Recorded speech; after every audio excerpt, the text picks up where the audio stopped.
But there was a time you had a very serious battle for DSTV or against DSTV. Yeah.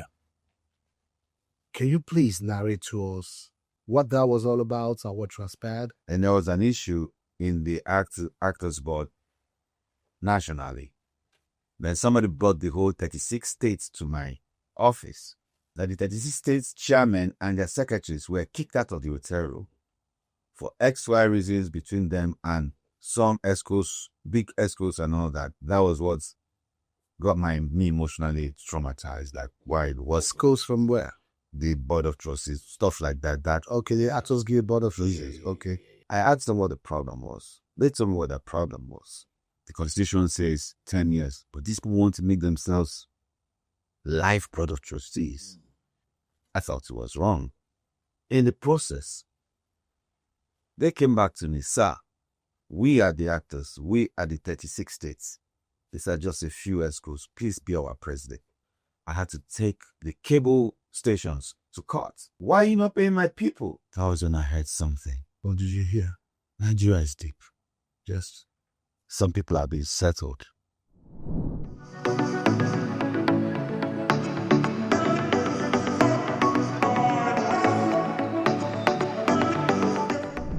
Hello, viewers. Yeah, once again, it's me, Emeka Ike, aka Labista. And this is your favorite podcast. It's Nollywood Hardcore. And you guys already know that anytime you see me seated on this table, there is a legend by my side. And then I keep letting you guys guess who the next legend is. I don't usually like to stress you guys, because not too long from now, you get to see who our guest is.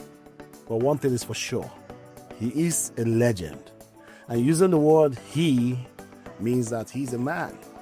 And he is one of the tops, one of the A-lists, one of those legendary actors most of you watched when you were small, one of those actors that made a lot of you cry, one of those actors that had a whole lot of girls in the movies. He broke their hearts. He loved a lot of them. He made some cry. He made some laugh. He was he is still a very versatile actor. A very, very handsome one for that matter. Ladies and gentlemen, let me not bore you guys with so much talk here. I present to you guys legendary Emeka Ike in the building.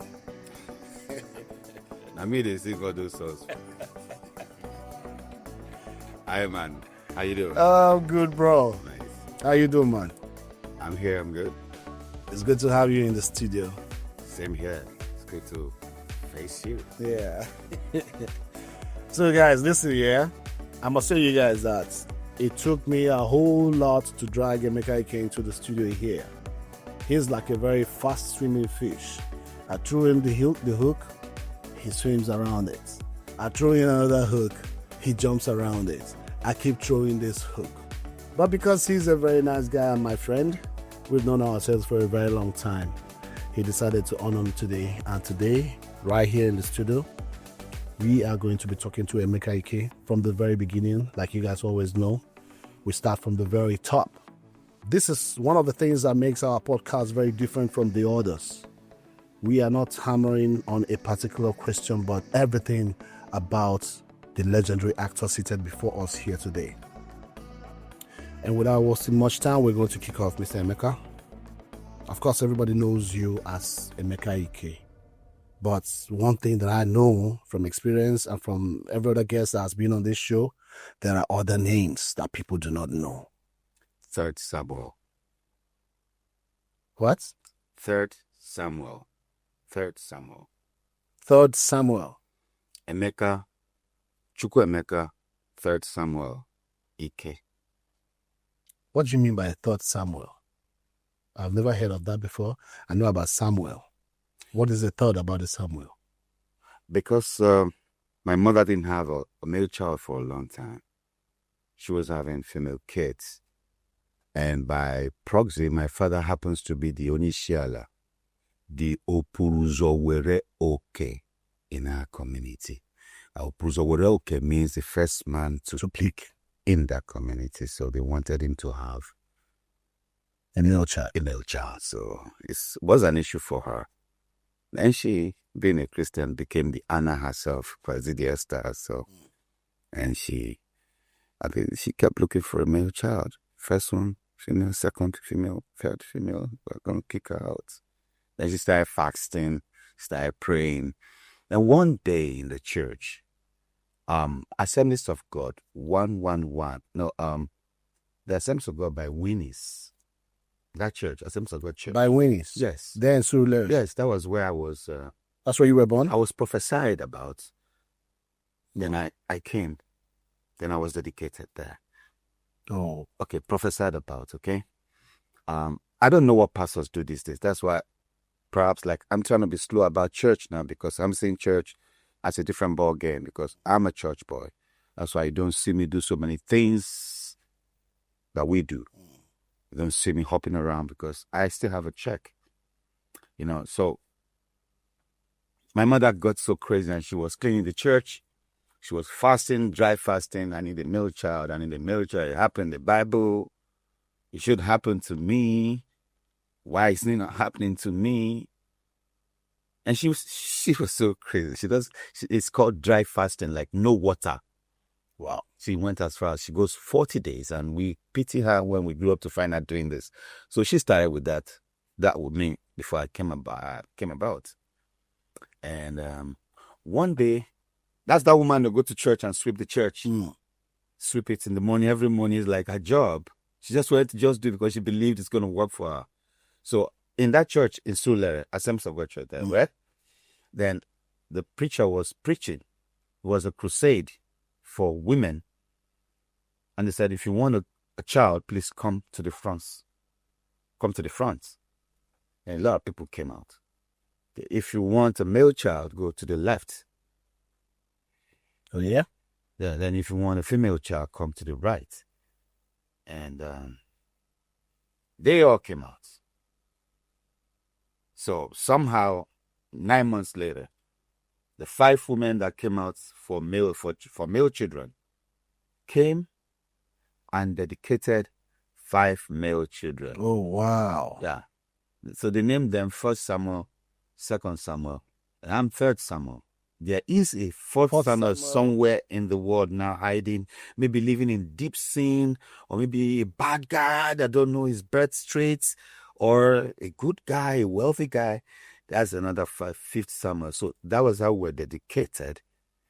And then that's the story she told me. So why do you not, because this is the first time I'm hearing this name, 3 Samuel, and not just about you or anywhere else in the world. Why have you not used it anywhere in your movies or?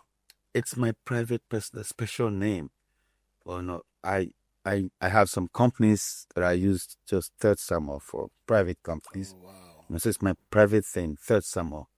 But if I'm going to have a ministry tomorrow, it's going to be a 3 Samuel ministry. This is awesome. You see, these are some of the things that makes our podcast very, very unique because you get to find out stuff like this. I mean, if you're not watching this, how would you know that Emeka Ike has a name called 3 Samuel? This is just the beginning. We have only begun. Still on the question 1, let us get to know where 3 Samuel Emeka Ike is from, where you grew up, and then the schools you attended. 3 Samuel is from, he's the initial of Umuduro Werel. Initial is just like in wrestling, Romare will call himself head of the table. So this is the head of the table of where? Umuduro Werel. Umuduro. Owerri, Imo State. No, not Owerri. Member, no, it's called Umuduro Werel clan. Okay, that's the full name. Oh, yeah. Umuduro Owerri. Yeah. Now we're under Duregwele in the Hime local government area, right? So that's my village. Sanamdi Opuzoweroke. Of that. The second. No, 1. Opuzoweroke, the number 1. Your father was? He's dead. Are you okay? Okay. But you're not going to take that away from him. No. If he's dead, the son becomes the one in king. That's what it's called. Hey, Emeka. I've heard about King Samuel the first, King Samuel the second, King Samuel the third, even though they were all dead, but we had the first, the second, and third. So you should be the Opuruzoworoke, the second. Opuruzoworoke is title for the office. The name is the Ike. That's the first, second. You are talking about. That's a lineage name of the community recognition. Who you are is Opuruzoworoke in this clan. Nobody would pick anything before you. Yes. Even the ones that are older than you. Yes. They will not. You are the head of the community. You're like the king. Oh, wow. Mm-hmm. So, some of us are in the city. We don't know who we really are. So we get playing and we do a lot. But I came close to my dad before he died, and I started understanding so many things. That, okay, this is who you are. Then he makes me write letters as a sitting man. He wasn't coronated, but he's the number one. I'm supposed to coronate if I want to. My coronation, right? So he is that Christian that just does the Christian things. So I might be different. So he's off the table. Then he's the next king or next on the line is me, first son. Okay. That's interesting. Okay, so you were dedicated in Surulere. That means you were born in Lagos, in Surulere. Yes, on that street. You grew up there. Yes, we grew up there. Because I know you speak Yoruba fluently. Yeah, I grew up not just in Surulere and Isolo. So where did you pick your Igbo from? From my friends, from my parents, from relationship. Tell us about your education. Oh, well, of course, as a Lagos boy, you are encouraged to go to school. So Jakonde give us free education. So we're the Jakonde students. We're the first Jakonde students. Okay. I finished my secondary school. I went to Ansarudin Primary School, a Muslim school. I know that school. Okay. Ansarudin Primary School is Solo. Then I went to a Jakonde school. From there, I went to Bobby College. I did my higher national HSC, that's what it's called, and OND and HND. No, A level and O level. Yes, O level, ordinary level, and the advanced level. The advanced level was that the one we did then. So I was in Bobby College. I did my A level.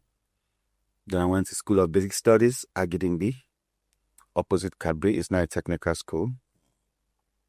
I brought my results again, where I got it all in one. And from there, I went to Yaba College of Technology. I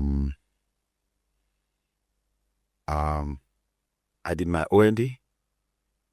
I read mechanical engineering, and I came back. I did my HND, and I've had some other courses. I've done some master classes, with Gotney, so many different. So I just keep getting myself involved in learning. I learned sometimes. Did you, by any chance, study anything on acting? No. You were supposed to be an engineer. Yeah, I read mechanical engineering, yes. How did you find yourself into acting and Nollywood? Interesting. I tried to get a job. After we left school, plenty of my friends were trying to get a job with Shell, Mobile and all that, because, the joy of being an engineer is being able to work in a good company and get paid and all that. And I couldn't get any of those jobs, so I got the last one that scared me so much. Aswani Print. Aswani Print. Yeah, it's on the Solo Road. Yes. Yeah. So somebody was inviting me. I was writing to work in the engineering department and all that. Someone was there for me. So he invited me. So it was my in-law. Then I said, come and see the office. When I saw the office, I lost interest in engineering. I told myself I would never do this. If this is where this, after all this reading, I'll be in this small room with all these late machines, with all these screwdrivers, with all these things, and everywhere is looking like a mechanical shop. I just lost it. I don't understand. You were not impressed? I wasn't impressed because it wasn't a elite engineering office. It wasn't. Why was he inviting you to come and see like it was something special? They're trying to help you get a job, so they're bringing you clothes. And my brother be there, say, come on, mate. So, love us this. But when I saw the job, I ran away. Then I was living solar. And that was when I met my friend, who was a mega fortune. I introduced me to Charles Oyemi. Mega Fortune was a soap running on TV then? It was a soap opera running on TV. And Charles Oyemi, Chico Ejio, my boss, late Chico Ejio. And that was where they met me. And Chico became my destiny helper. He's my boss. So, on Mega Fortune, did you partake in that soap opera? Yes, they brought me, and I wasn't too into entertainment, but I did some things in church. I was a choir leader. I was in the drama group, So we did a couple of things. So my friend told me that we should go to location, and he introduced me to his producer, Charles Oyemi. So I got there. I was nervous. I didn't know what it was like. You know how it is if you're new to something. I felt outside. I felt like there's people and me outside there like that, But when they gave me my script to play a role, I was supposed to go after Gloria, Ramsey's girlfriend in the movie and whatever. So I just came. I didn't know. I just did what I had to do like a street boy. And it caught their attention. I don't know.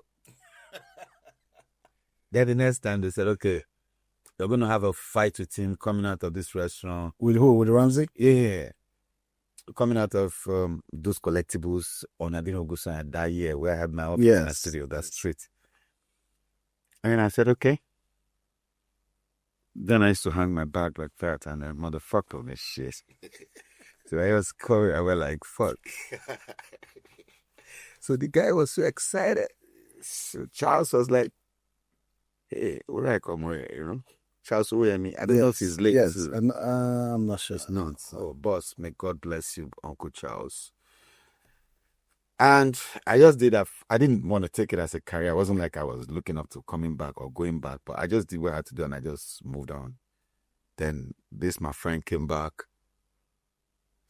the next week and said that boss, I should give you his card. You're coming on this date. You're this. I have more sense for you. So I'm like, real. So that was how they started writing me gradually into the script. Before I became big, boom, soap opera died. Then we moved over to Nollywood movies too, films. So the soap opera died before you started shooting with Chukejo. Then there was no film like the Nollywood home video industry was not existing. Yes. Okay. So we were actually making soap operas. What year are we talking about? Oh, don't ask me. So many years ago, maybe 1990 somethings. Okay, because I started acting as soon as early 1990 somethings, So 94, 95, 93 that year, And I think NTA wasn't paying the producers well. So they were making with the passion, they were making the soap opera like come real. People loved it. Mega Fortune, real time story, everything good. But they weren't paying these people well. And they connived, they came together, they had a meeting. Anyway, how are we going to do it? Then the idea of taking the content off the TV and placing them in the CD came out. Oh. That was how the idea. Was that it? That was it. So the Kenneth Nebwe, he had box of CDs. Yes. He's an able man that kills in A trailer. importing and exporting, and he brings a lot of CDs and all that. So men went to him and like, hey, this is the idea. Don't sell these CDs blank. Let's fill them with content. Yes. So he bought the idea, like, okay, let's try it. And then boom. That's the Nollywood you know today. So, can you specifically point out the first movie you did? Not the soap opera now. Yeah. The first movie, the first home video you did, and who you shot it with? My first movie, Yes. is Deadly Affair. Deadly Affair With some local Dolly Dolly Onachukwu. Sandra Chims. Funny enough, it was a keenly contested road. Between you and who?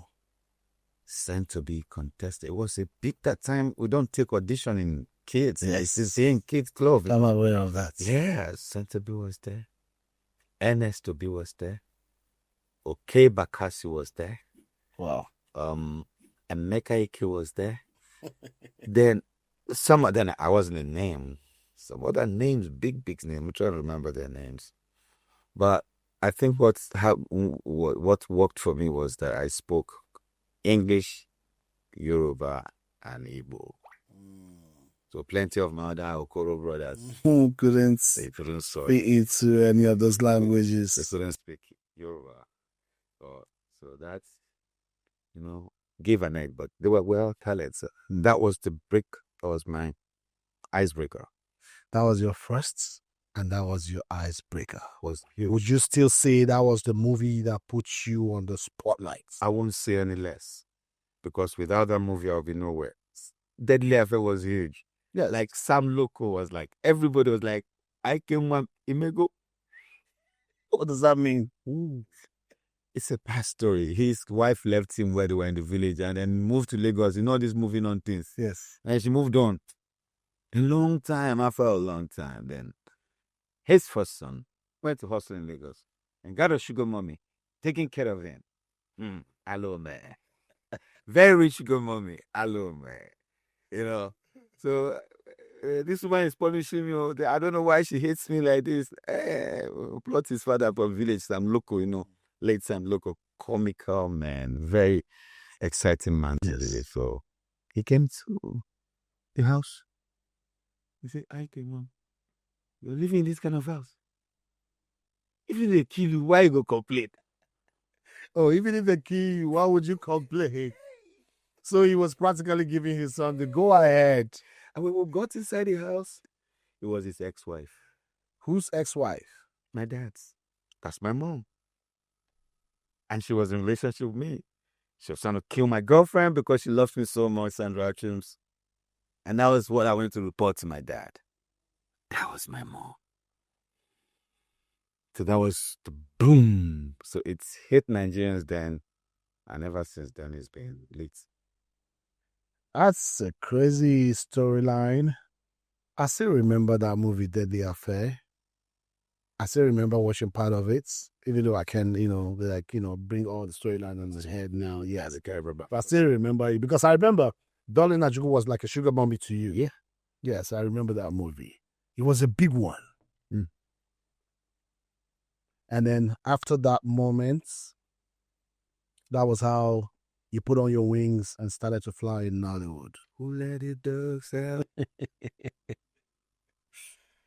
Well, ladies and gentlemen, it's always an exciting, interesting story whenever there is a legend here to talk about their story.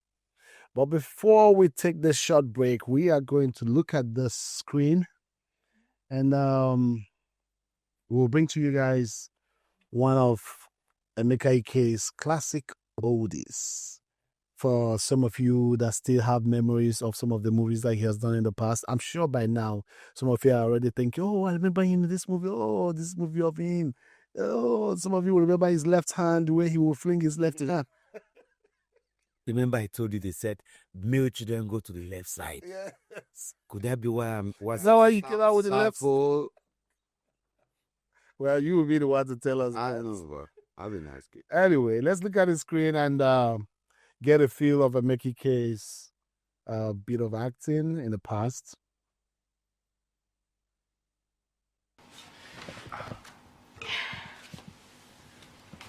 I'm sorry about my friend's rudeness earlier today. Honestly, I'm doing my best. I know. You know, you are strong considering with her. I felt slapped when she tried to blame her accident on you. I hate hearing that. Okay? I hate it!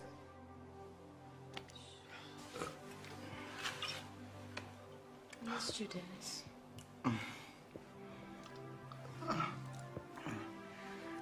My friend, Anita. She's on a wheelchair. Only paralyzed spirit. I need you. Anita? Anita, please.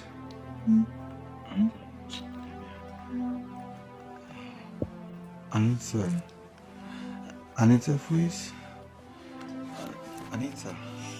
I'm trying to understand something here. Consul, thank you very much. Look, how can you, are you trying to resist this temptation or you are trying to push yourself into the temptation? Because you're saying, Anita, please, and there's no atom of resistance from you. What exactly were you doing here? Where did you get this booty? It came. Well, he's in trauma. There's a trauma. Yes. Okay, and he's trying to drink to get off the trauma. You know, the trauma and the alcohol, they are trying to... They're fighting themselves. Conflict. I want it, I don't want it. It's a conflict. Do you remember the title of this movie? No. What's the title again? Honestly, I myself have forgotten the title, but viewers, I'm sorry, I'm going to find the title and put it on the comment section for you guys to go check it out. It's a very interesting movie between Emeka Ike, Genevieve, and Eukarya and Nnobi. You understand? You and Eukarya were engaged, and then she got paralyzed. She had an accident. She made you. Eukarya made your character. You were just a taxi driver. Do you remember the story right now? I remember. I can't remember the topic, you know. Can't remember the title. But I remember the story. How do you feel seeing yourself here? Well,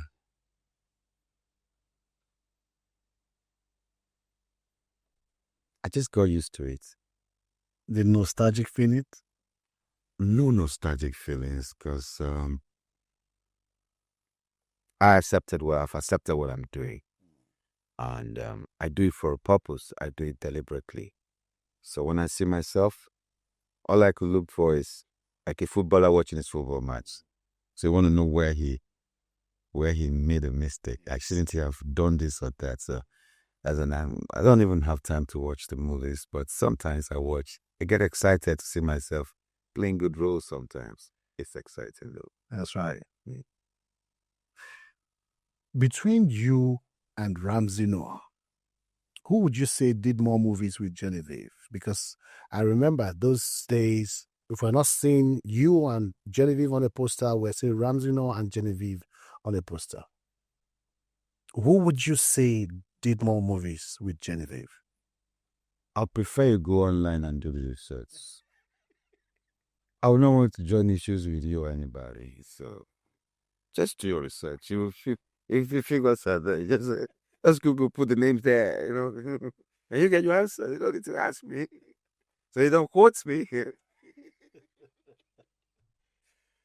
When you found yourself on that spot of stardom, knowing your story, your history of an engineer who found himself into show business and became a star, a celebrity, how did that make you feel? It was a struggle starting. It's not like stardom is something you pick up like this. You keep working the work until you find out that you're getting the calls. But it's not like you. It's something that is Just there for you to go and say, no, it's not. There's no blueprint. We work hard. I didn't know I was a star until I started getting the calls. I started getting the attack. The accolades. I was just working. The stardom don't push. It's about the you. Council, can you give us the picture? Yes. Please go on. Yes. The question again, sir? No, I said, how did that make you feel when you found yourself on that level of stardom? When you found yourself on that spot, look at this handsome man. There's a time to become humble. We see where you have it. There's a time to be humble, gentle, and God-fearing. Everything you've learned, everything you wanted to be, I think it's about time to play it out. So there's nothing to want to prove. I don't want anybody's validation. In fact, I'm one of the last legends that came on Instagram. Go check my friends were like, what's going on? Your number is high on the record there. Why don't you come inside?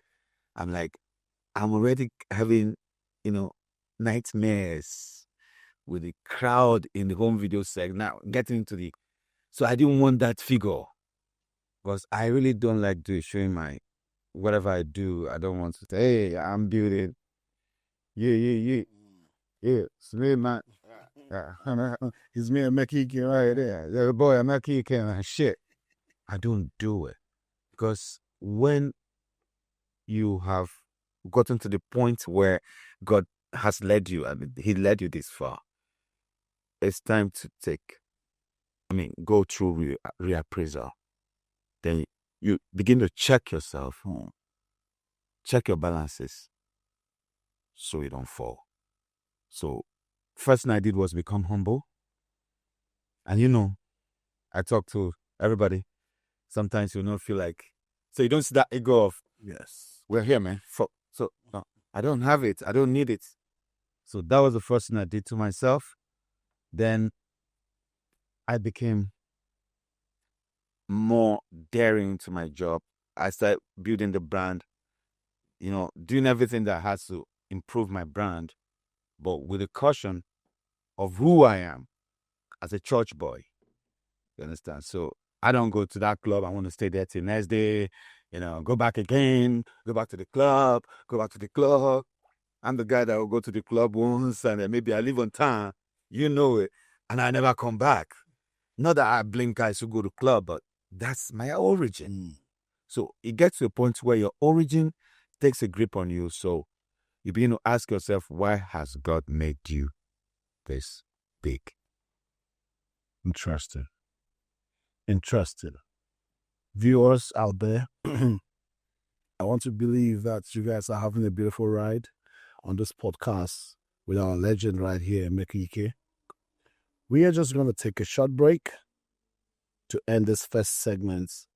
And then when we return on the second segment, you'll be hearing more from our Emeka Ike. We'll be right back. All right? I love us to go.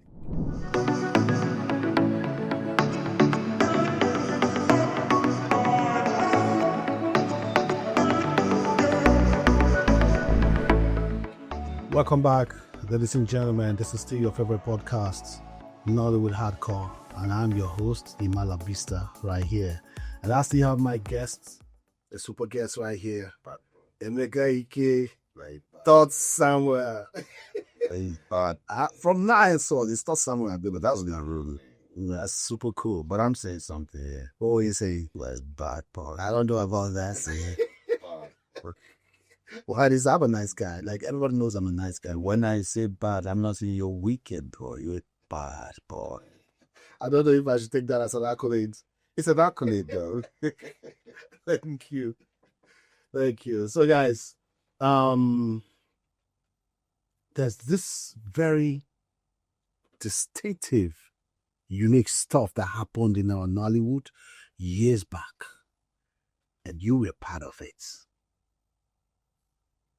There was a time that the top 12 in Nollywood were banned by a certain set of marketers. Do you remember that episode? Yeah. Can you tell us what exactly that transpired? Why you guys were banned? Why they banned you? Why they thought they should ban you?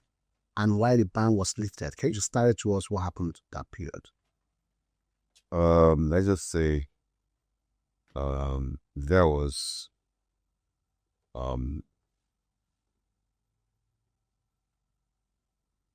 lack of discipline. Some of our superstars.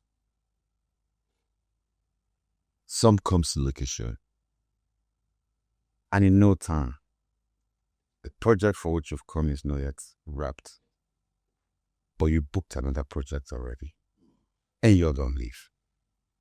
You don't care what happens to the producer. You don't care what happens to the story. So it was becoming The regular. so it needed to be checked. So a lot of newcomers were coming, and they came with so many attitudes that was a bit gonna tear the industry down at that point, because the man paying you to be on his set has no insurance, whatever. From the government, from anywhere, his money is up the gall if anything goes down. So you need to be sensitive. Somehow. It's a gamble. I sell, I make, I don't sell, I'm down. So when you're working with such a man, try to be reasonable with your decisions. Try to be a bit patient to understand how he feels for spending money. So that was actually what happened then. But it went to the extreme. They were extreme with that, because they don't have those rights. Yeah. But you see, when they say absolute power corrupts, absolutely. So power is crazy. Power makes you do whatever you think comes to your head. But I've come to understand that power is salient. Power belongs to God. Power does not belong to you. Because in my little years on earth, I've seen powers. You understand? So you've seen them crumble. So that's what it is. So that issue was just basically because of the attitude of the actors on set. Yes, they were. Because if you agree with me, you know that there's no actor that would want to take another job if a producer does not bring another job to you. Well, So what happens when you're working and another producer tells you, that producer knows that you're working right now, and then the producer gives you a script and tells you that you're starting the next day? now you are not in charge. If you were the celebrity and you were in charge, you should be able to tell this producer, sorry, I can't take that next day. I have to be done with this job. Okay. So you're still trying to gather or climb the ladders. That's what it shows. Because you should be able to schedule yourself properly and not clash on the first or second job. They are your partners. They are business partners. So you need to watch their back in as much as they're watching your back. So I have done it. I've had to shoot like 3 movies in a week. Before, in a week, 3 movies. Shuttling from one movie to the other? Or what? But in that case, you need to properly plan with the producers. Listen, how many scenes am I playing in this movie? How many scenes am I playing in this movie? Okay, I'm playing this major role. Okay, can you shoot your 5 scenes in one day? He tells you yes. Okay. Can you shoot your 8 scenes in one day? He tells you yes. It's in your hand. You have to give us every cooperation. You have to work with us. Then I go like, okay, fine. I'm going to be done on, maybe I started Monday. I want to be done on Friday. I film you on Saturday. I'll come to your set. I film you on Sunday. Then I'm back to my house. Now, I've taken charge of my negotiation. So by the time I'm done with you, and in some cases, they might need to take me off my location to their own location, but there has to be that, Like communication, like producers, and because it has to be symbiotic. It's a business. You have to understand. Even if they have to allow you, so don't just walk away because you think you're big enough to walk away. That it doesn't work that way. Yeah, it doesn't work that way. But I'm just trying to bring chaos to this whole thing because it's very, very important for people to understand some of the things that happens in our Nollywood. And do you think it's right for an actor to shuttle 2 or 3 movies at the same time, given the fact that each of this movie has a different character that you as an actor is supposed to play? Professionally, an actor is supposed to represent a particular kind of character. And then a different movie has a different kind of character you exhibit in a different movie. And then you're shuttling between 2 or 3 movies at the same time. Yeah. Does that really make sense for an actor to do that? You see, it depends on how you understand your brand and how you understand the rules. It is wrong in the first place, I must accept, because you wear the clothes, finish the role. But if you understand this role very well, you understand your character again. And in this other character, you're playing just some very micro role, and you think it is part of this. It's sequel to the movie, and it's a good link in the movie, and you know that role can be taken out. You understand me? And you know you have this. Of course, when you're acting a role, you remove your costumes, you bathe, you go home, you bathe, you sleep, you wake up, you come back, wear the role again. It's not like you sleep with your costumes. It's not like you sleep with your makeup. So you still live another life after you leave that set. So if you're already in this set, you can as well, if you plan yourself and have a good understanding of your producers, maybe one, but it's not going to be in between, but maybe depends on your ability to understand your brand and characterizations, because you'll be taking another line on another set. There's going to be confusion, but if you got to that point where you're like, okay, fine, I'm the carpenter here, I'm the carpenter, not carpenter B, not carpenter B. You knock it well, you're able to understand, separate it within yourself. It works sometimes, but I don't think it's always the best. It's not the best, but it works sometimes. Don't you think it also has something to do with being underpaid for a growing industry like Nollywood? Underpaid? Yes. How? For example, if an Emeka Ike is being offered 100 million naira to play on a movie set, and then another movie set is calling you to shuttle for 5 million naira, are you going to take it? No. What it is this. You pay the brand. Like I tell my producers or whoever wants me in a picture, if this was supposed to be a paid deal, okay, you pay my brand. How do you mean? It is my brand worth, my brand worth that you're paying. And it doesn't matter if it's one scene, call it cameo appearance. Okay.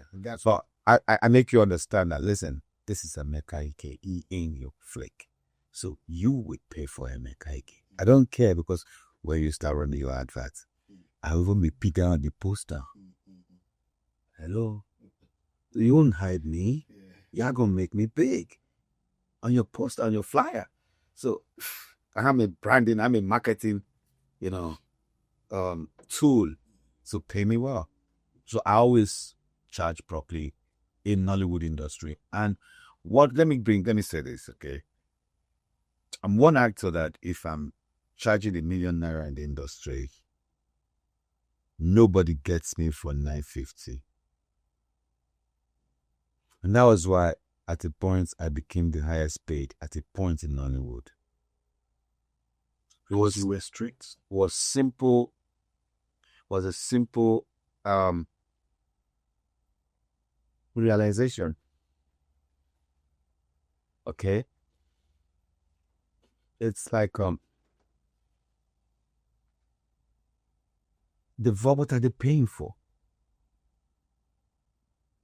They are paying for who you are. The value. The value.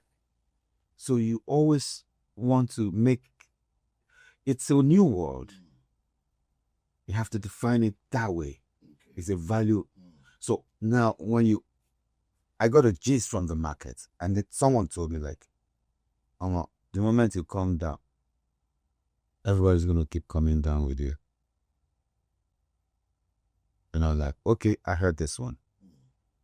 So when you take $1 million, somebody comes and start crying. Hey, my mother just died. Yeah, I had to sell her last land. Let me make this movie. I'll be with this so I can go and bury her. Oh, help me, sir. I have 800,000. That year, I'll just go like, call Desmond, call Mike Israel, call this. I just call names. And they were like, why? They assume we came here for no. Call Labista. Call Jim. Call anybody. Because I already had a financial status that time. And I must not come down. So that was even one of the reasons why so many people came up. Because at that point, what I did was just funny. We were all being paid flat, 120, 100, that kind of figure then. And I just realized I was going to do a role with an actress. And that role, this year, song could play the role. How do they need me? How do they need her? There's something I read in school. When you go to school sometimes, demand and supply. Yes. Keeps to my head. That means you guys are in demand. When demand is high. So why are they not paying us? Then I'm like, okay. So that's why they have to use me for the secondary school role. They have to shave off my mustache, shave me all this way, shave me to look like that secondary school, but just to play the role. And that's for you to be in the movie. And I told my partner in the movie, if you're called for this movie, don't take anything less than 200,000. Emeka, you want those marketers to ban me? I said, I already collected 400,000. Yes, stay on it. They want you, they want me.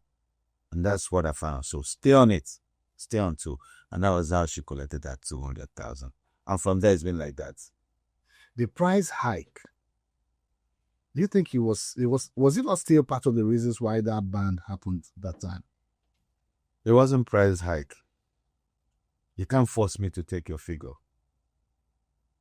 You want me because of the audience I command. So you can't control my figure. You understand? So they used that. But actually what was on their mind was this indiscipline, the insolence, the rubbish going on in the industry was so messy, and then people beating themselves. AGM wasn't that function that time. Somebody would be beating some girls, somebody, those your brothers things, everything was just going, and they call themselves, what's going on? They took a wrong decision. They shot themselves on the leg. Okay, I get it. Let's look at this second movie. I like to take us down memory lane from time to time, because you have done a lot of movies that I'm sure you have forgotten a whole lot of them too, including the titles. Age factor too. And that is why we have this podcast to remind us and the audience out there that this is still us at once upon a time. That was we. So, Consa, can you please roll tape on this movie? Let's see. It's cobalt. Oh, to come back to this house that's loved you so. You scoop up, baby.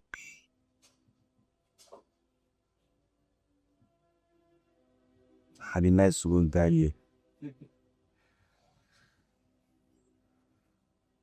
I want you back. I still love you. I love you. Leg up moves the neck. Can't you see my love is eternal? God, you say. Thankful.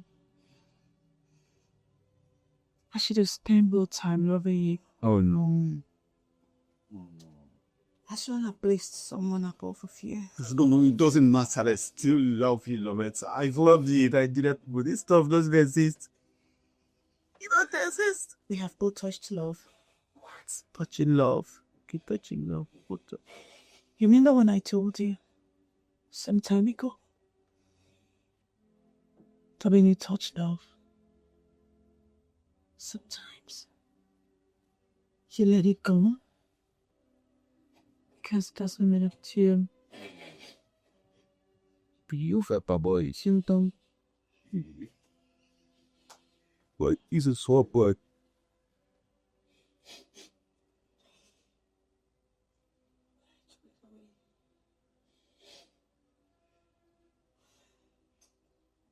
No. I just want to suffer alone. No, please. Loretta, please, Loretta, please. Still love you. That's what matters here. Loretta, please don't walk out on me. Please. She finds no royalty. Fine young boy. Hey, yeah. That's why I'm letting you go.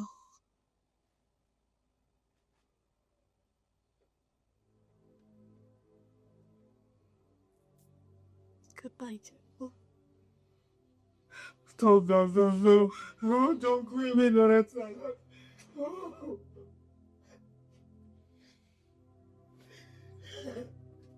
Thank you, Gonzo. What was that she said? I said or she said? No, you said. You said stuff like this don't exist. Oh, we deceived Nigerians. Sorry, guys, we lied to you. What do you mean? This doesn't exist. Love doesn't exist.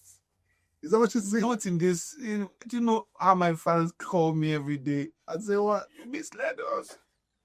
What do you mean? You made me to fall in love. He thought it was going to be like that.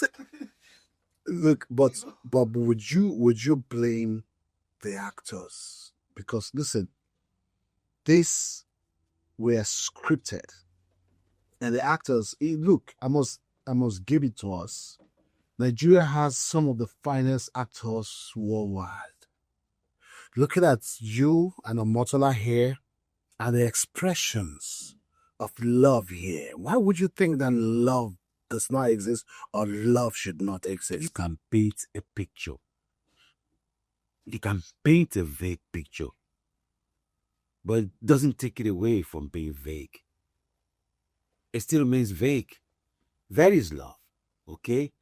But the way we were playing it that year, like, I go die if you not love me. I go die. If you say we did this, then what would you say to the Indian films? It's a good thing that we did it. We tell our stories. We script our things, and we want to sell our products. So whatever I had in my movie, man, buy my stuff and make me rich. So, you know. I think we have not done half of what the Indians have done when it comes to expression of love. No, I scored bomb. And I'm not saying we've not done well. I like it. I love the love thing. Honestly, I love the depth of, emotion. I wish people can actually love themselves. Is what I bet. How do you say selflessly? Effortlessly or Selflessly. selfless love? Effortlessly. It's a natural thing that is part of you. So it's not like I'm trying to take advantage of you. Not that you're trying to take advantage of me. Because I care about you. And you care about me. Now, if that's what it is, then that's the relationship. Yeah. So when you don't care about me, I don't care about you. When you care about me, and I'm using you. I get you. But how would you relate the love that exists this time when you were this young and the kind of love that exists today? There was real love at that time. That was real love. That was real love. What's going on today? I think we're talking when we played football today. A friend asked the same question. He said, what do you think happened to our society? And then because it's not a function of just politicians being corrupt. Nearly every Nigerian. Right now. Everything is monetized. Right now, nearly every Nigerian is losing integrity so fast. So he's like, why is it that way? I said, well, I think my understanding of it was that the politics didn't favor the masses. So the monies did not get to them and don't get to them. And they've been denied. And it's now leaving a mental deficit on them, the Grabbit syndrome. Because you never had it. So you want to grab. And the more you tighten this poverty scale, the more these young people try to survive. So you are not building survival through criminalities. That's a very deep one, because you're the governor. You think the money belongs to you. And you leave young people in your states stagnant. They need to survive. So whatever they get involved in that brings money, that's a means of survival. So now they are doing those things and you say, oh, stop it. But you created the system. You deprived them. You looted their benefits. You took their common patrimony away from them. And they're now eating, scavenging in the slums. So, whatever trade they learn becomes... So, if this is allowed to play for too long, if the leaders don't get themselves and begin to deliberately turn around, like what happened in Rwanda, like what happened in some countries that deliberately want to make a change, maybe Burkina Faso, maybe Niger, well, military, whatever, but you see that a guy is trying to take a deliberate action to checkmate things. If politicians in Nigeria don't do this, the next decade will be decayed. That's a very deep one and a very deep message out there to the politicians out there. And I strongly agree with Emeka Ike, because the truth is that from the very top, the politicians lost it. And these are the monsters that you have created. They are taking over the society. You can't blame them. Like he just rightly said, you deprive them and the monies are not getting to them. They have to make a way to survive. But at the same time, I have to still go to send out a very strong warning to every youth out there. No matter what you do, no matter how you try to grab this money, you crime. Make it legal. Don't do crime. Don't do crime. We didn't do crime. Yes, we didn't do crime, and this is where we are today. Yeah, we're the same system. Yes. And we didn't do the crime. Yeah, we didn't do please. No matter what you do, don't take into crime, because you will not live long to enjoy whatever benefit that comes out of it. Don't celebrate crime. Ladies and gentlemen, still on Nollywood Hardcore with Emeka Ike. We're just going to take a short break, 1 minute break, and then we'll come back on the final segments of this podcast. Thank you, and stay with me.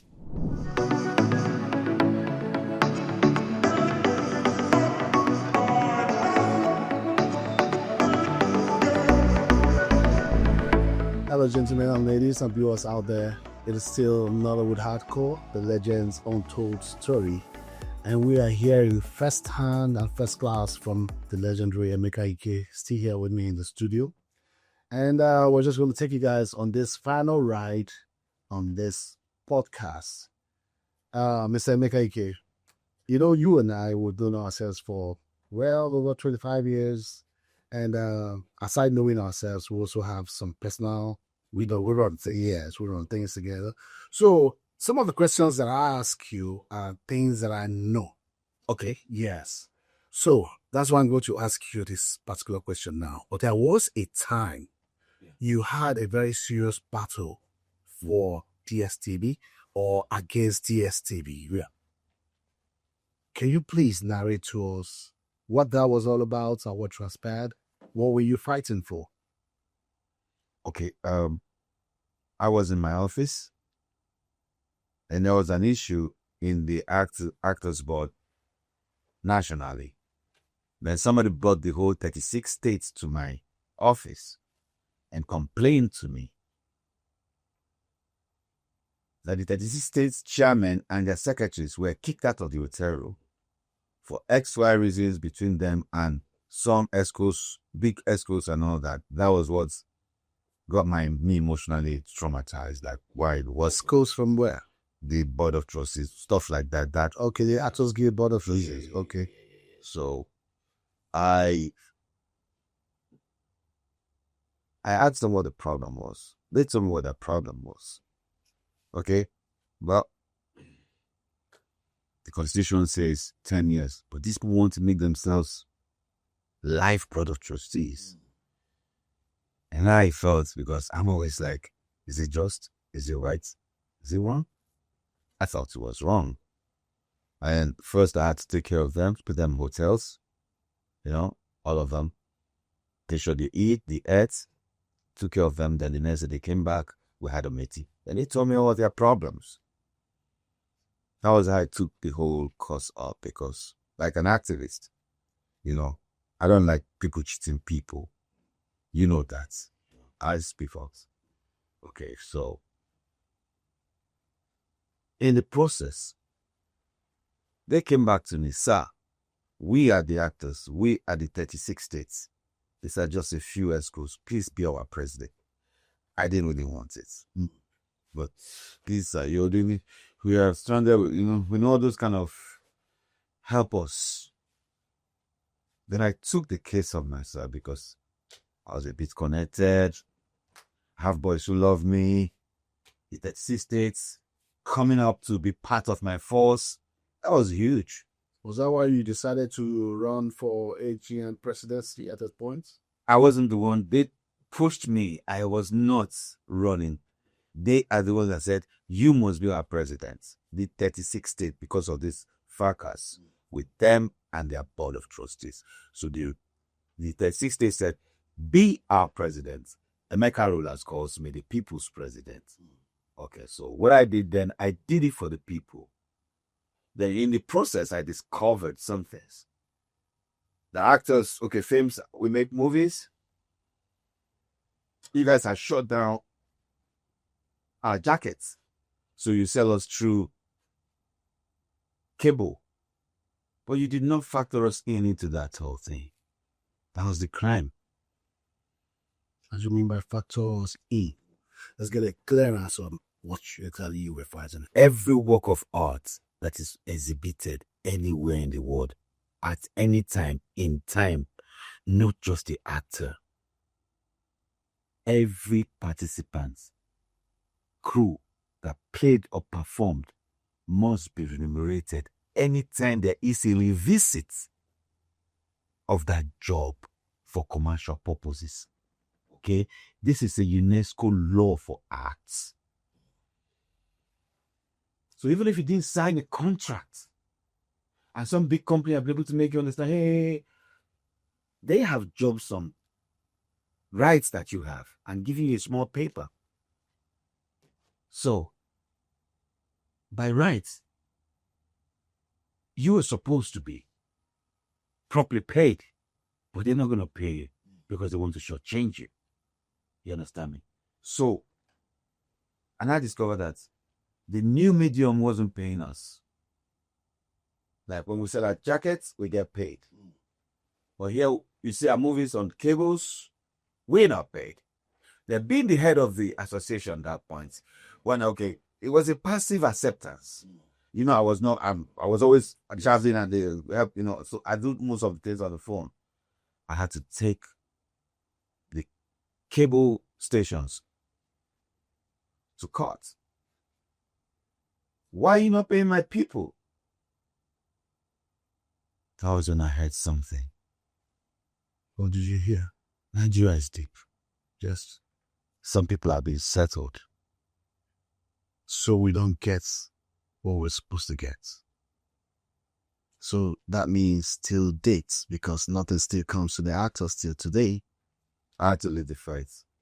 Even the actors I was fighting for, they were even on the side of the people that I was fighting against them. So I looked very crazy.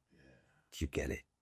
So then DSTV have their shows, Anvil, and all my friends will go, adorn their stage and all that. So I looked like I was, what's he saying though? And I told them, I said, they're going to use you to brand their stuff, make their stuff, and they abandon you. They won't call you again to their stage. So I never climbed that stage. I'm not a frivolous person. Am I anything I've never been to those awards? You have to make sense to me before I team with you. So I saw that was not going to work. And I took a fight to the courts. I took the fight to the courts. But I discovered that they were actually setting some people, may not be everything, but some people are living off our royalties. And the people they are eating their royalties are not willing to find out. Will I kill myself? Of course, for now. Now I just do what, I let you people. Okay, we're done.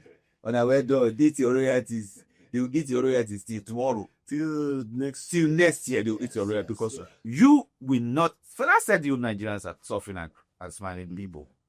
Nobody stands up for their rights. And then when you stand up for your right, you see that so many betrayers, so many traitors, your friends will pull out from you. They'll make you look stupid. I was talking to so many senators here in Abuja, trying to get people to support us and hear our case, take it to the parliament, see how they can, give us international standards. We are treaties. We signed to the treaties. All these treaties Nigeria is signing, we are not implementing them. We are signatory to this treaty in wherever Berlin agreement. We are signatories to this. You just sign. You don't have something that monitors and makes sure that those things Nigerian signs are perfected upon. Then the doors will be opened. You go online. If TikTok no come monetize, blogger, you no go get money. And even if you want monetize yourself, you must use a foreign number. So your country has been excluded from global practices. Why? Didn't you sign those contracts? You see, it's only when we default in the treaty.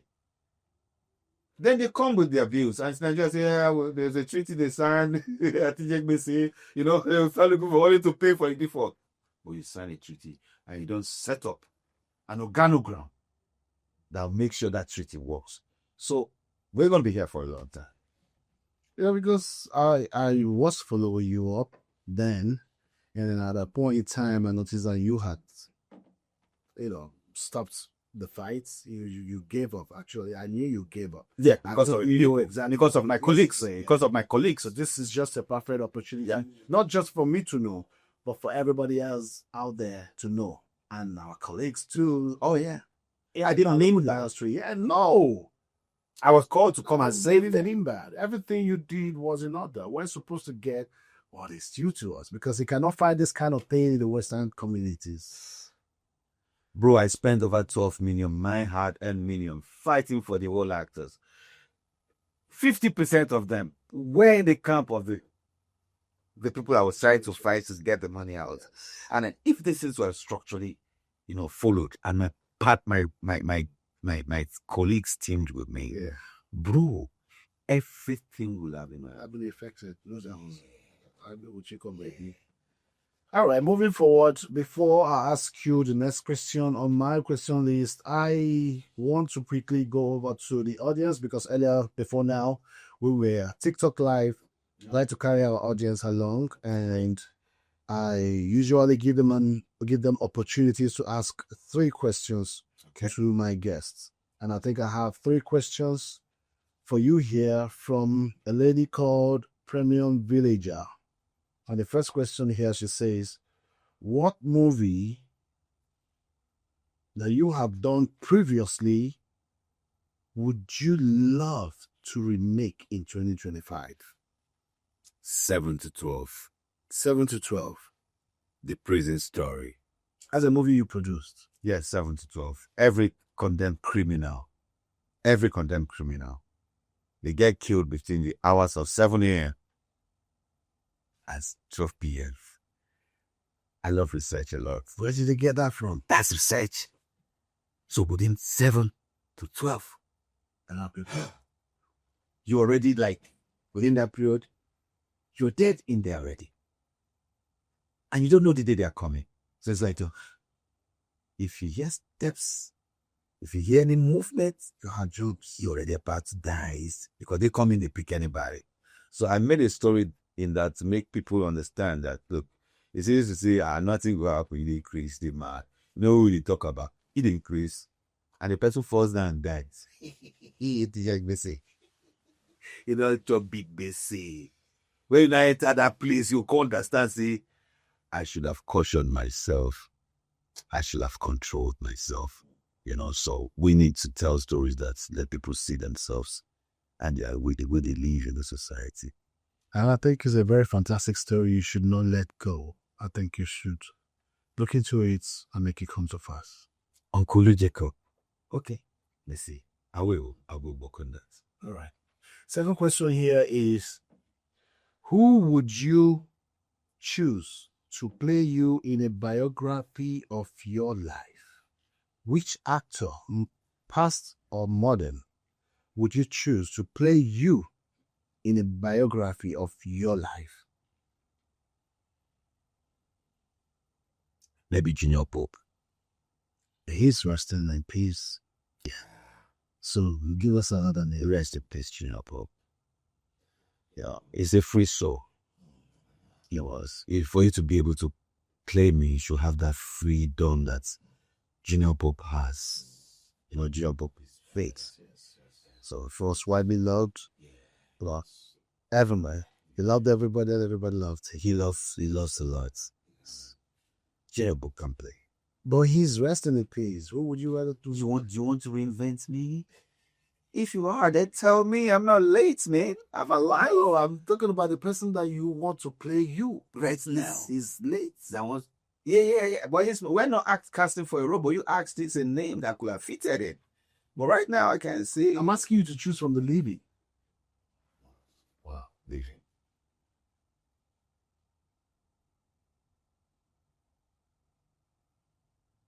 I'm complicated.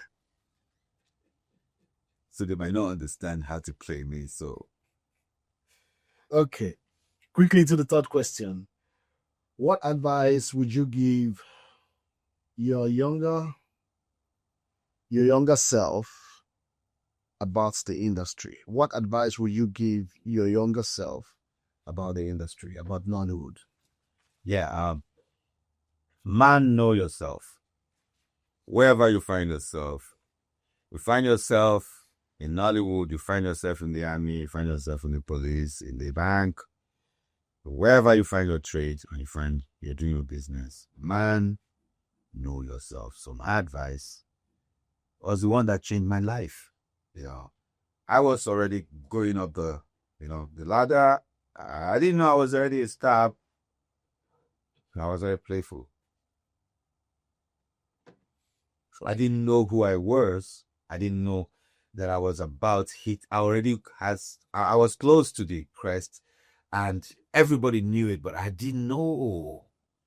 So I was on set that day. I just came in and it was me, Mohamed Abdullahi, and late Ndubisioko.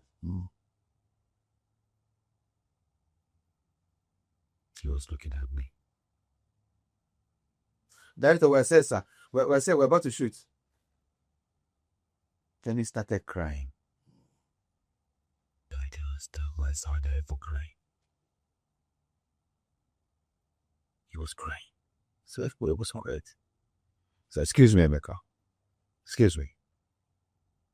Okay, sir. I said, keep waiting there for now, director. Say, man, know yourself. Man, know yourself. If you don't know yourself, you can't value yourself. You can't put a price on yourself. You can't put a peg on yourself because you don't know who you are. You don't know your worth. I still didn't get it. He was crying. We're in the corner. When we're doing the movie with Tony Mess, Omatola and Emeka Ike, I was driving it back, Bonaventure. It became a hit eventually. He was telling me that at that point, the things they say in the market, everybody calls me A+. And it was my time to hold on and begin to roll in that brand, make my monies. If you know yourself, you're making your money, you're rising, you're making your money, you're rising, you're making your money, plenty money, okay, stop, okay, add more money, like that. You begin to, build yourself to the brand that nobody can stop. But because you were playful, They think you're on set to have fun.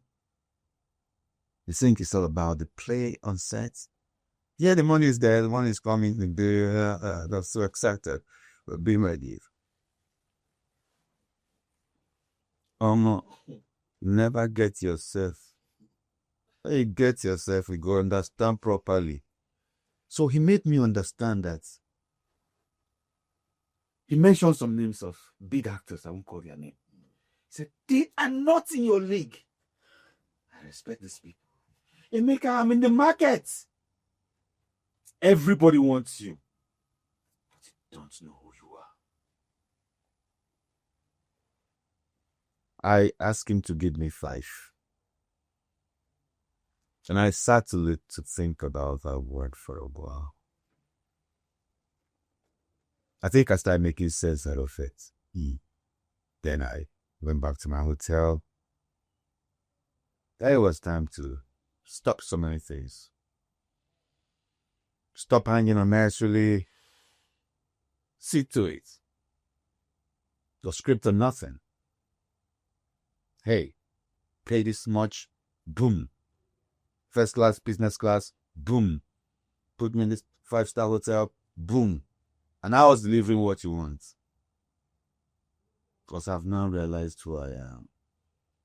But then when I didn't realize who I am, it was fun to be in that general hotel where all the wakapas and all those plenty girls and all those everything full there. You know what I mean, nigga? But when I knew myself, I moved from that level. And you know they always say I don't stay in the same hotel with my colleagues. I add extra money to whatever I'm giving. And I stay in a 5-star hotel. So I started thinking, who am I? Then I started realizing myself. Now, I'm putting this to my younger colleagues. If you don't know yourself, you can't arrange yourself. You can't package yourself. Anything fake is fake. You fake, and fake out. You know, like fake out self. You know, because it can't sustain. It's not sustainable. Lies is not sustainable. I tell people, when you lie in the morning, lie in the afternoon, lie at night, Monday, Tuesday, Wednesday, Thursday, Friday, Saturday, Sunday, you will lie. Because you don't even see what you're saying as lies anyway, because it's a part of you. It's part of you. Now you're deceiving yourself. Your ability to take decisions is not affected by your inability to know the truth. There is suffer between the truth and the lies, because you're already living in the lies. So you're failing. But for someone that tells yourself the truth all the time, the way it is, you see, most times your decisions will be running close to, it's a go, because you have been telling yourself the truth. So always tell yourself the truth. Always, know who you are. Don't try to be me. Don't try to be Labista. Trust me. Man know thyself. And that is Who you are. as a wise word from Emeka Ike to his younger self. And what we say to his younger self, we're talking to you, the young generation. All right, quickly. Emeka, do you have plans for politics?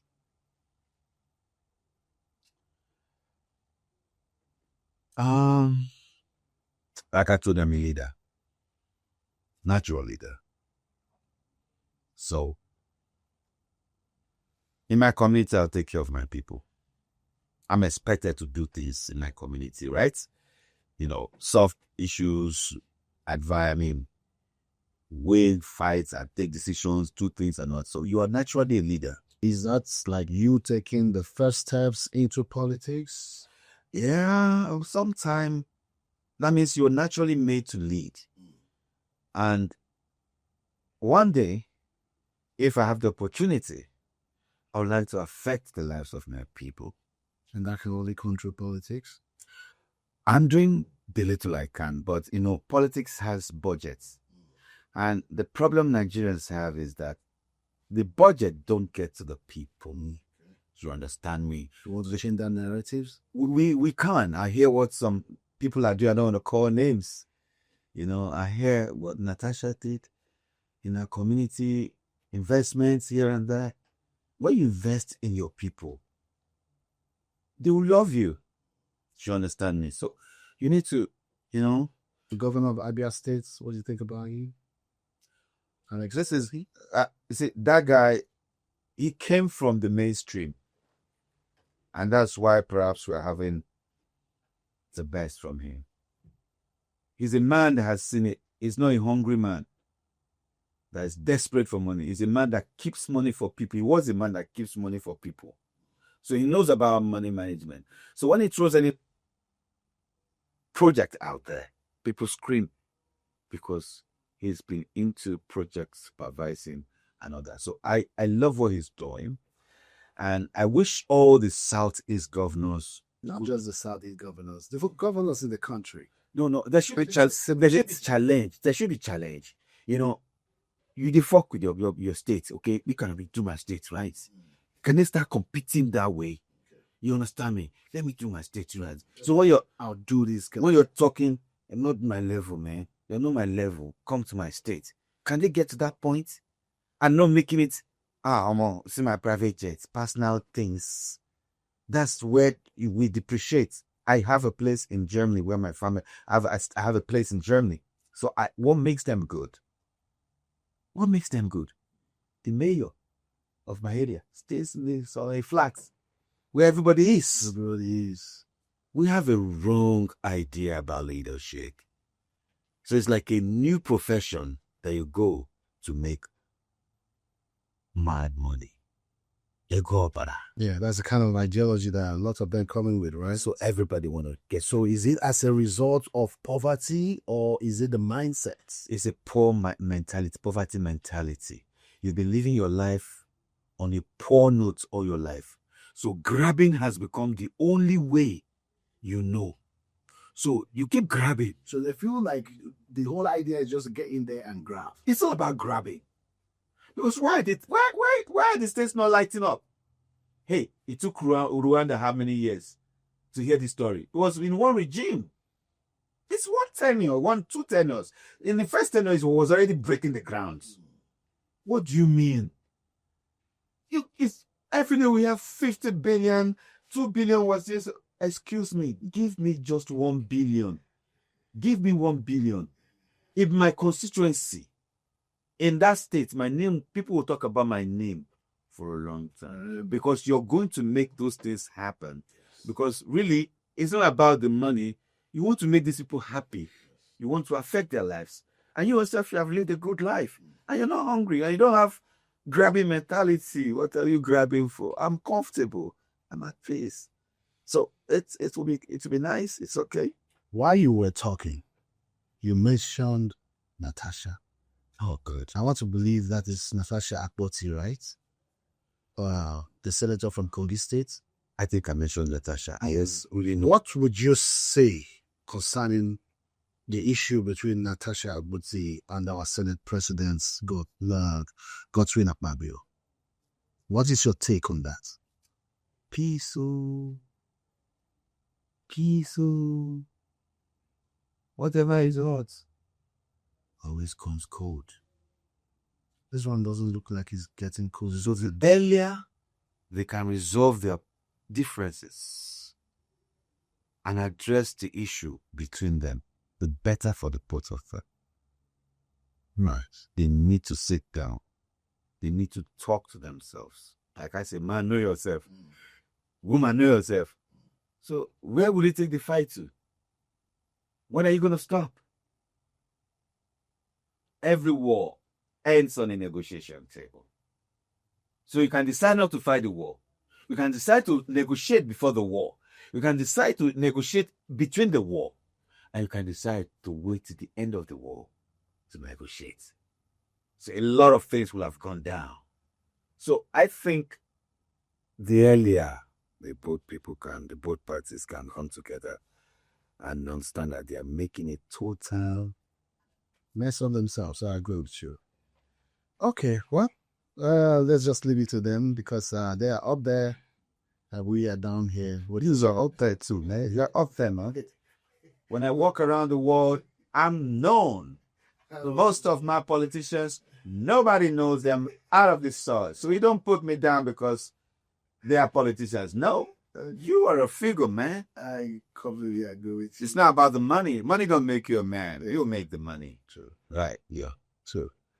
Thank you very much, Mr. Emeka Ike. Before we round up, I'm just going to ask you, because you have said a whole lot from the beginning into the midway and towards the end. What is Emeka Ike working on currently? A Nation's War. What is that? My first feature film.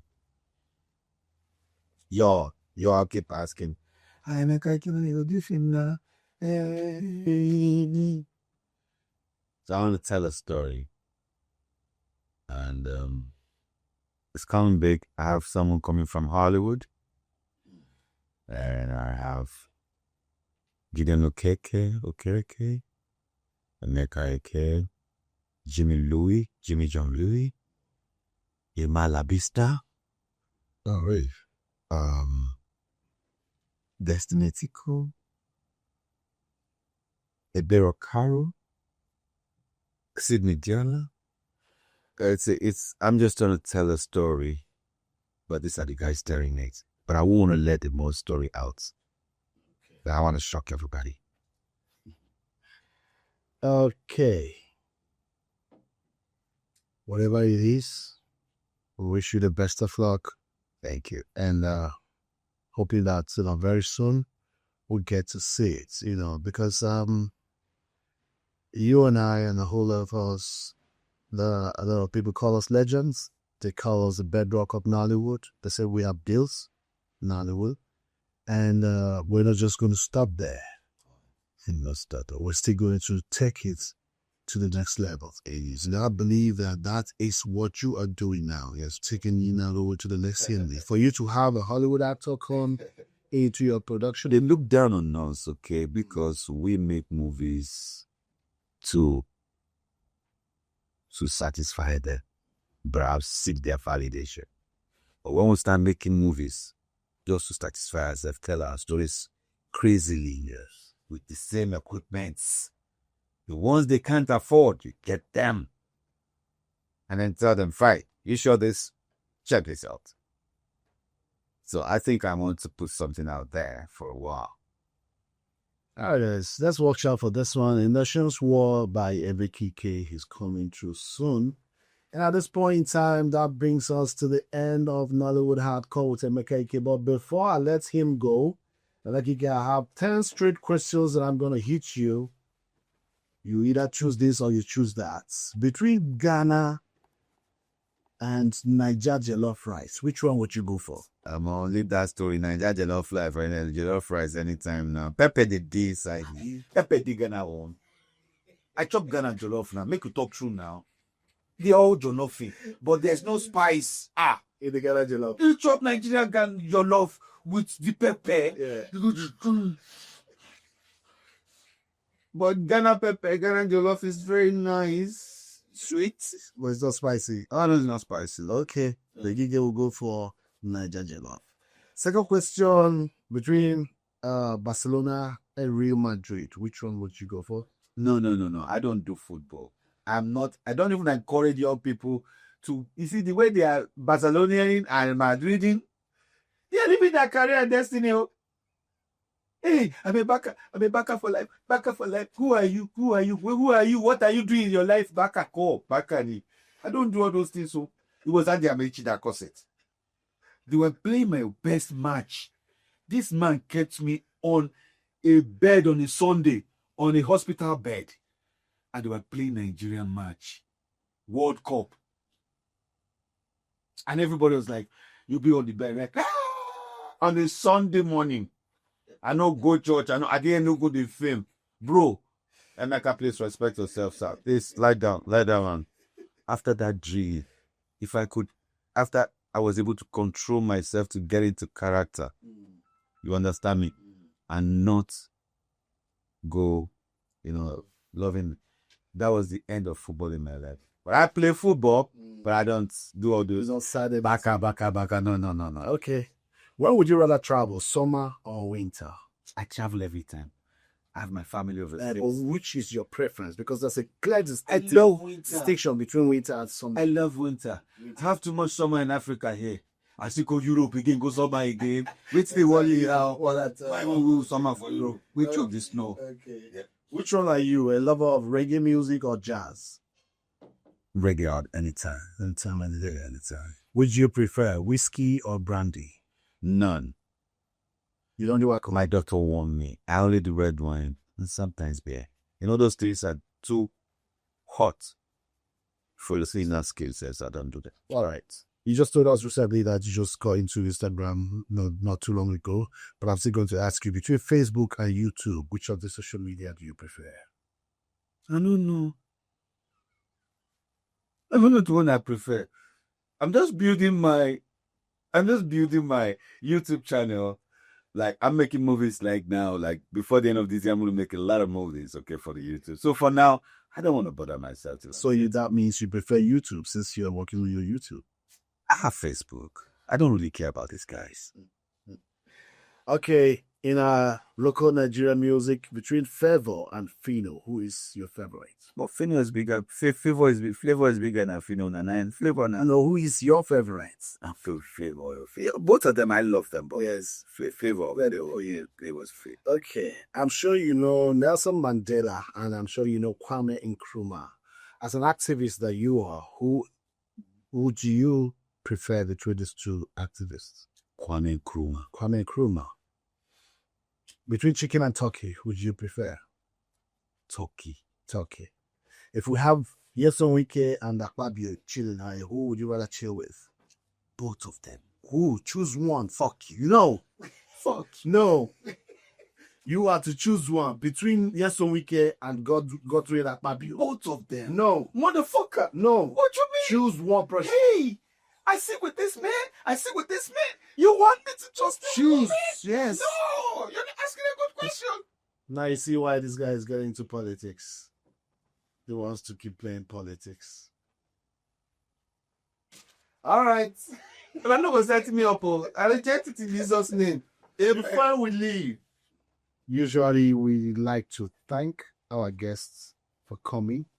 And the only little way we do is to make sure that we give our guests something to remember that you were once on our podcast called Nollywood Hardcore. And this one is specially branded for you as well. We have your name here. This is Emeka Ike. Nobody else is going to wear this cap, because if you're not Thought Samuel Emeka Ike, you cannot wear this cap. So this is from us, the management of Nollywood Hardcore, to you, Emeka Ike, to say thank you for coming to the podcast, and it was a beautiful session having you here with us. Thank you, my Romadu. Yes, congratulations for the podcast. Thank you, you're doing very well. Thank you. Did I wear? Yes, and I own that. I know that I like all these things. But if it's in a shop, Just if you should, I fit me. Well, I look like Fino or Flavor. remember, I thought somewhere.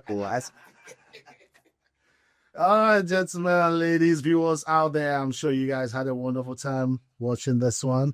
And this is how it's going to be, legend after legend. You're going to see them come on board here, talk about themselves, tell their stories. And at the comment section, you guys have nothing else to say but to tell us what you think about the podcast and Mr. Emeka Ike. Thank you very much. Until we come your way next time, this is Ima Ehumadi aka Labista signing out. God bless you all.